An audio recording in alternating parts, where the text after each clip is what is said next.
à l'émission. Allez, 7h38, on va parler de ce qui se passe en Écosse, bien entendu aujourd'hui. L'Écosse où les partisans de l'indépendance sont passés ce week-end en tête pour la première fois depuis le début de la campagne dans les intentions de vote. Pour en parler, on va faire un tour à Édimbourg ce matin, rejoindre notre collègue journaliste indépendant Julien Manuguera. Bonjour. Bonjour Yves Gérard. Julien, dont la voix va rappeler bien entendu des souvenirs à certaines personnes qui étaient à l'antenne d'ailleurs avec nous il y a encore à peu près 2 ans. Julien, l'ambiance à Édimbourg où vous vivez désormais quand même doit être assez chaude au lendemain de ces sondages qui donnent le oui en avance, parce que là j'ai l'impression vraiment que les gens doivent réagir vivement à ça. Oui, vous avez tout à fait raison, Yves Gérard. Il y a une passion pour ce débat déjà qui ne date pas d'hier. Elle est entretenue depuis plusieurs semaines. Et puis, au-delà de la passion maintenant, je dirais qu'avec les derniers sondages qui décrivent le mieux le climat en Écosse, c'est l'incertitude. Alors, ça peut paraître évident à la veille d'un vote, évidemment, mais il faut se rendre compte que ce n'était pas le cas il y a encore 2 semaines. Pour la première fois depuis que la campagne référendaire a commencé, le oui est passé devant le non dans le sondage que vous mentionniez précédemment, alors que depuis toujours, le non était donné largement vainqueur. On a vu des marges qui dépassaient les 20 points parfois, c'est-à-dire si le non partait gagnant. Donc, pour le camp du oui, l'ambiance est plutôt à l'excitation. Pour le camp du non, c'est un peu la panique. Ouais, mais justement, que disent les journaux, que disent les éditoriaux? La presse réagit comment à ça? On retrouve des titres assez évocateurs dans la presse, surtout depuis ce week-end, depuis que le nouveau sondage donnant le oui devant est sorti. Alors on a eu, par exemple, hier matin, le Daily Telegraph qui titrait, par exemple, il ne reste que 10 jours pour sauver le Royaume-Uni. Un tabloïd anglais, lui, a titré en une avec une grande photo de la reine Elisabeth. Don't let me be the last Queen of Scotland. Ne me laissez pas être la dernière reine d'Écosse. Et puis on multiplie les sondages dans les journaux. Ce matin, le dernier en date, donnait le oui et le non à égalité parfaite, 41% chacun et 8% d'indécis. Et ce sont ces 8% d'indécis qui feront le vote. C'est certain, il reste de la marge. Alors on se dirige vers un vote beaucoup plus serré que prévu, c'est certain, mais il reste quand même 9 jours. Ouais, Julien, on sait que c'est le genre de sujet, quand il s'agit de l'identité, ça devient généralement un débat extrêmement émotionnel et très émotif en fait comme genre de débat. Est-ce que cette passion justement se traduit au sein de la population? Est-ce que ça se passe dans le calme, tout ça?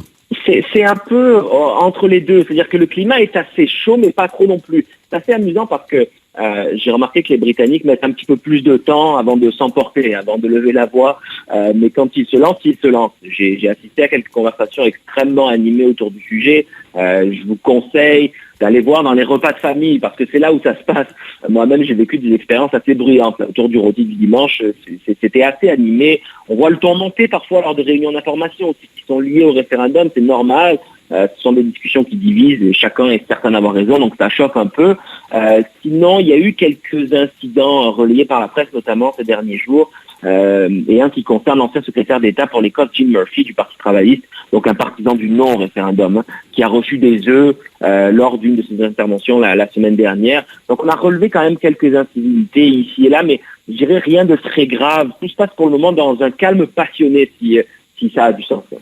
Ça va être intéressant de voir comment les gens vont réagir, peu importe le résultat du référendum, si c'est un oui ou un non, au lendemain, donc le 19, comment est-ce que l'Écosse va se réveiller, comment Édimbourg va se réveiller. Bon, il reste 9 jours avant ce référendum, puisque c'est exactement dans 9 jours précisément, le 18 septembre, que ça va avoir lieu.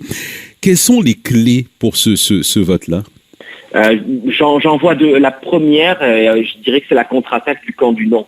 Et plus largement de Westminster. Avec le oui donc qui passe pour la première fois devant au sondage, que va faire l'Union pour éviter que l'Écosse ne se sépare du Royaume-Uni?